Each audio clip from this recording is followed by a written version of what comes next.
শিশু কিশোর একাডেমি পশ্চিমবঙ্গ তথ্য ও সংস্কৃতি বিভাগের সহযোগিতায় এবং হুগলি জেলা তথ্য সংস্কৃতি দপ্তরের উদ্যোগে গতকাল রবিবার চুঁচুড়া রবীন্দ্র ভবনে আয়োজিত হয়ে বসে আঁকো প্রতিযোগিতা। হুগলি জেলার বিভিন্ন প্রান্ত থেকে অংশগ্রহণ করেন এই প্রতিযোগী।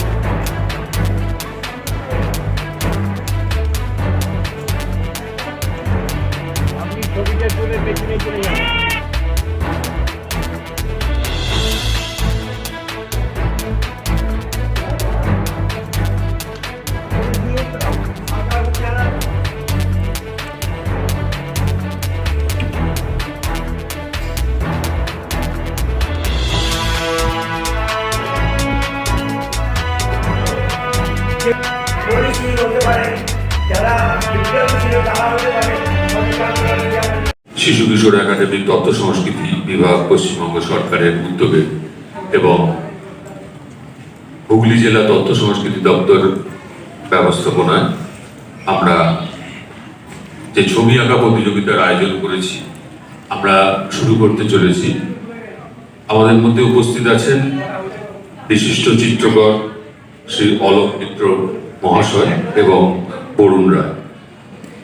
আমি অলোক মিত্র মহাশয়কে মঞ্চে আসার জন্য আবেদন জানাচ্ছি এবং ওনার কাছে অনুরোধ জানাচ্ছি যে আমাদের যে আজকের বিষয়টা আছে উনি দুটো গ্রুপেই বলে দেবেন। তো এখানে ক আছে, খ আছে, আর ঘরে একটা আমাদের গ্রুপ আছে, খ বসেছে ওখানে কিছু। তো আমরা এখানে বলে দিচ্ছি আজকে যে কম্পিটিশন তোমরা জেনেছো কি যে আজকে তোমাদের কিসের সাথে হবে? স্বদেশ। স্বদেশ বলতে তোমাদের কি জানা আছে বলো? এইবার নিজের দেশের তো সবটা এঁকে দেখাতে পারবে না পেপারে, পারবে? এইবার সেই জন্য তোমার চিন্তা করতে হবে স্বদেশে কোনো এক একটা জিনিসকে তুমি যেটা আঁকতে ভালো পারবে সেই রকম একটা জায়গা রেখে আঁকবে, যেটা আমাদের দেশ ছাড়া অন্য কোথাও থাকবে না। স্বদেশে যেমন আমাদের দেশে একটা মনুমেন্টকে চিন্তা করি, আমাদের দেশে ভিক্টোরিয়া মেমোরিয়াল আছে, আমাদের দেশে কুতুব মিনার আছে, আমাদের দেশে অশোক চক্রের আছে, এগুলো সব আমাদের দেশীয় জিনিস, এগুলো সারা পৃথিবীতে কোথাও নেই, তাই তো? ঠিক সেই রকম চিন্তা করে তাই নিয়ে ধরো ফ্ল্যাগের একটা ব্যাপার, আমাদের দেশের ফ্ল্যাগ সেটা একটা জিনিস, সেটাকে নিয়ে সবাই কিভাবে রাখা হয় কোথায়। প্রতিযোগিতার বিচারক চিত্রকার অলোক মিত্র কি বললেন দেখুন। সংস্কৃতি বিভাগের উদ্যোগে শিশু কিশোর প্রভৃতির যে আঁকার কম্পিটিশন সেখানে আমি এসেছি বিচারক হিসেবে অলোক কৃষ্ণ মিত্র। এই ধরনের উদ্যোগ সারা পশ্চিমবঙ্গে আমার তো মনে হয় মাননীয় মুখ্যমন্ত্রীর উদ্যোগে যেটা হচ্ছে আর কোনো রাজ্যে এটা হয় বলে আমার জানা নেই। এত সুন্দর সব কিছু দিকটাকে চিন্তা করে নিজে চলেন, এটা খুব ভালো লাগে। এবং আমরা এত বয়স্ক অনেক পুরোনো দিন থেকে দেখে আসছি, অনেক আনন্দ দেখেছি, তাদের কিন্তু এই জিনিস আমরা দেখিনি, যেটাকে সব একদম ছোট্ট শিশু থেকে শুরু করে বড়রা পর্যন্ত এই জিনিসটাকে নিয়ে যার যেটা দিক সেই দিকটা নিয়ে চিন্তা করে উনি ব্যবস্থাপনাগুলো করছেন রাজ্যে সব জায়গায়, এবং সব জায়গাতেই যেটা করছেন বাচ্চারা আনন্দ পাচ্ছে, প্লাস অভিভাবকরা উদ্যোগী হয়ে চলে আসছে। শিল্প জিনিসটা বিশেষ করে আমাদের হুগলি ডিস্ট্রিক্টে আমি বলবো অন্য সব রাজ্যের থেকে অন্য রাজ্যের তুলনায় আমরা অনেক বেশি এই ব্যাপারে এগিয়ে আছি।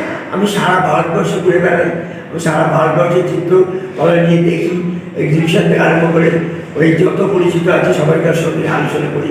কিন্তু আমাদের পশ্চিমবঙ্গে ছবি আঁকা এবং যে কোনো শিল্পে যতখানি বেশি হয়েছে সেই জিনিসটা আর কোনো রাজ্যে আমার জানা নেই। আমরা এসেছি এতে বাচ্চাদের করা হচ্ছে, একটাই দেওয়া হচ্ছে সাবজেক্ট, সেটা হচ্ছে স্বদেশ।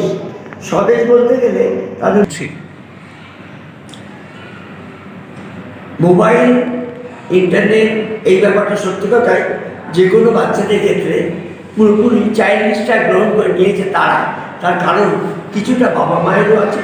বাবা ছেলেকে বসিয়ে রাখে, আমি ছোটোতে দেখি খুব বাচ্চা, একদম কচি বাচ্চা যেটাকে বলা হয় আন্ডার 5, সে কাঁদছে, তাকে মোবাইলটা দিয়ে কোনো একটা কিছু চালিয়ে দিয়েছে, সে দেখছে। এই করতে করতে তার জীবনে শুরু হয়ে গেল মোবাইল ইন্টারনেট ঘাঁটা। পরবর্তীকালে এইটা বড় ওর দিকটা যেটা হচ্ছে শারীরিক অসুস্থতা আসা, ব্রেনে নানান রকম প্রবলেম আসা, চোখে প্রবলেম আসা, এগুলো খুব বেশি দেখা দিচ্ছে একমাত্র ইন্টারনেটে, এই মোবাইল বাচ্চাদের। শিল্প জগৎ থেকে কি সরে যাচ্ছে? বাচ্চাদের কি কম আগ্রহ হচ্ছে এইসবের কারণে? না, সেটা বলবো না, কারণ এমনই একটা শিল্পটা এমনই একটা জিনিস, আমরা জন্ম থেকে আঁকড় কাটা থেকে শুরু হয়ে গেল আমার শিল্পকলা। আঁকড় কাটতে শেখা মানে আমি কিছু সৃষ্টি করতে শিখলাম, যেটা আমরা প্রথম শিখেছিলাম একদম পৌরাণিক কালে গুহা চিত্র থেকে। তখন আমরা কথা বলতে পারতাম না, তখন আমরা মনের ভাব প্রকাশ করতে পারতাম না, সেটা একমাত্র প্রকাশ পেয়েছিল ছবি আঁকার মাধ্যমে। সেই মাধ্যমটা যুগ যুগ ধরে এখনো পর্যন্ত বহন করে আসছে হিউম্যান বিং, মানুষ সেটাকে নিয়ে চলছে। যত যাই আসুক, হতে পারে ইন্টারনেট, হতে পারে মোবাইল, কিন্তু ছবি আঁকা আমি মনে করি না ততটা পর্যন্ত এদের ইন্টারেস্টটা কমেছে। আমি অনেকগুলো প্রতিষ্ঠান চালাই, সেক্ষেত্রে আগে যে জিনিসটা ছাত্র ছিল সেই একই জিনিস আছে। মোবাইলের জন্য আটকে গেছে তা নয়, কিছুটা পারিপার্শ্বিক দিক এবং পড়াশোনার চাপ, কম্পিটিশন যুগে এসে গেছে, এই জন্য কিছুটা বন্ধ করলেও মোবাইলের জন্যে বা ইন্টারনেটের জন্য ছবি আঁকার দিকে খামতি পড়েছে না, এই কথাটা মোবাইল শিল্প। হুগলি থেকে প্রদীপ বসু রিপোর্ট, 24 ঘন্টা লাইভ। স্মার্ট ওয়ার্ল্ড জোনপুর ও কাঁচরাপাড়ায় সাফল্যের পর কালনায় আমরা হেয়ার বিউটি স্পা এবং grooming specialist. Smart world professional family salon, 2 number Siddheshwari lane, Kanchrapara, Simultala, Jonpur, Kanchrapara এবং আমাদের নবীনতম সংযোজন কালনা শিমুলতলা অম্বিকা অ্যাপার্টমেন্টের স্টেশন রোডের নিকট।